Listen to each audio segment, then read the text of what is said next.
여성의 임신과 낙태에 대해서 말씀드리겠습니다. 임신을 중지시키는 거죠, 낙태라는 것은.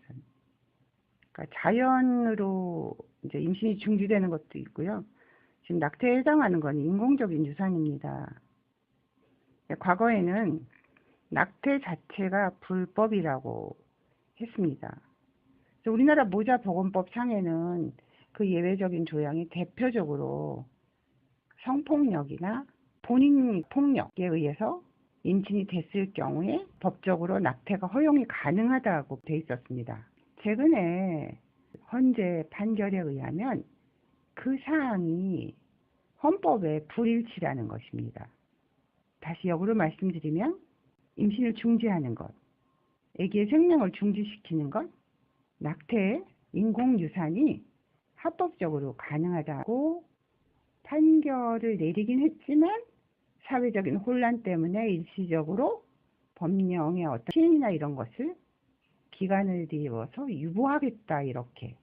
그렇지만 앞으로의 결정은 누구도 예측 못하게 두고 봐야 한다는 사실입니다. 그런데 그 추가된 사항이 사회 경제적인 요건이거든요. 종교적인 측면에서 보면 인간의 생명이라는 것은 수정되었을 때부터 이미 생명력을 인정하는 것이 종교적인 시각이죠.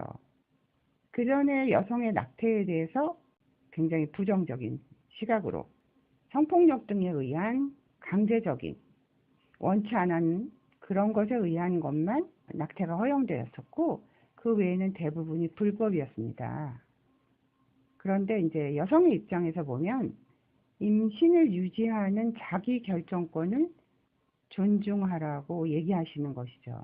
예를 들어서 성폭력에 의해서 낙태를 합법으로만 한다고 해도 여성이 이게 폭력이다 이러고 주장했을 경우에 그것이 법적으로 폭력이라고 이렇게 딱 규명되는 데는 시간이 걸립니다. 그렇기 때문에 여성이 임신으로 나타나기 전에 미리 예방하는 것이 있죠. 우리나라에서 예를 들어서 여러분이 알고 계시는 사오피임약이라는 것이 있습니다. 젊은 여성들 사이에서는 그러니까 사피 그러세요. 사오피임약의 정의는 무엇이냐면 제가 환자가 여성이 어저께 저녁에 원치 않은 무슨 일이 일어났어요. 본인이 원치 않게 술에 취해서 잠깐 필름이 끊겼다 그러죠. 그런 일이 있었을 때 왠지 내가 원치 않는 무슨 일이 일어난 것 같다든지 정말로 성폭력이라든지 이런 것에 의해서 임신을 예방하는 것이죠. 임신을 앞으로 막는 것입니다. 그런데 우리나라가 여태까지 사오피임약을 의사 선생님의 처방에 의해서 약국에서 타실 수가 있습니다. 그렇기 때문에 만약에 앞으로의 판결이 낙태는 불법이다, 임신을 중지하는 것은 불법이다, 단지 폭력, 성폭력에 의한 것만 합법적이라고 나올 경우라도 우선 원치 않는 일이 폭력적인 상황이 벌어졌을 때 맨 처음에 이분들은 성폭력 상담가나 이런 분을 만나게 되십니다. 또 하나는 골반형, 그러니까 성매개성 질환이나 여러 가지를 확인하고 또 어떤 외상 부위가 어떤 정도인지를 확인하기 위해서 병원에 가십니다.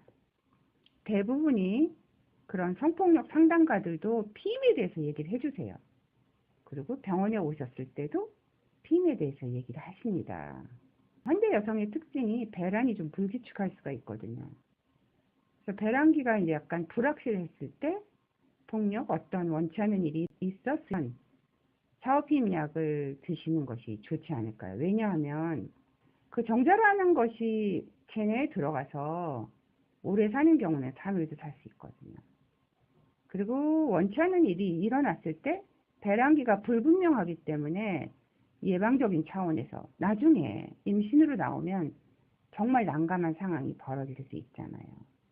그래서 원치 않은 일이 일어났을 때 폭력적인 기억하고 싶지 않은 일이 일어났을 때는 클라미디아, 임질, 매독 등의 성병 등을 체크하러 병원에도 가시지만 병원에서 임신에 대한 앞으로의 그 어떤 예방책을 분명히 설명합니다. 그렇기 때문에 여성이 굉장히 은밀하고 중요한 부분의 어떤 외상이나 이런 것에 대해서 다 설명을 드리거든요. 그렇기 때문에 피임은 하시는 것이 자기를 보호하는 차원에서 나중에 임신으로 나와서 그때는 해결하기가 아주 난감한 상황이 펼쳐질 수가 있습니다. 그렇기 때문에 기억하고 싶지 않은 어떤 폭력적인 상황, 그리고 다시는 기억에 떠오르고 싶지 않은 일어났을 때는 그 성매개성 질환에 대한 그 치료, 예방, 앞으로의 추적 관찰뿐만 아니라 임신에 대한 것도 예방하시는 것이 좋지 않을까 생각됩니다. 여성은 본질적으로 남성이랑은 신체 구조가 틀립니다.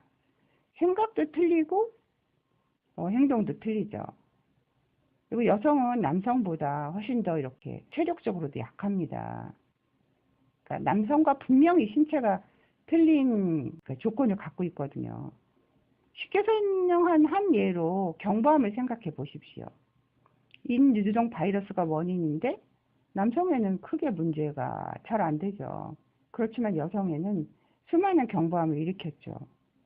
사실 임신이라는 것은 혼자 일어날 수는 없는 일이잖아요. 그렇죠. 그런데 여성에게는 굉장한 짐과 단지 여러 가지 이렇게 그 기억하고 싶지 않은 일들, 난감한 상황이 벌어질 수가 있기 때문에 임신에 대한 미리 예방하는 것에 대해서, 그리고 모자보건법상 낙태에 대한 그 위헌 여부에 대해서, 그리고 여성이 어떻게 자기 몸을 보호하는지에 대해서 말씀드렸습니다.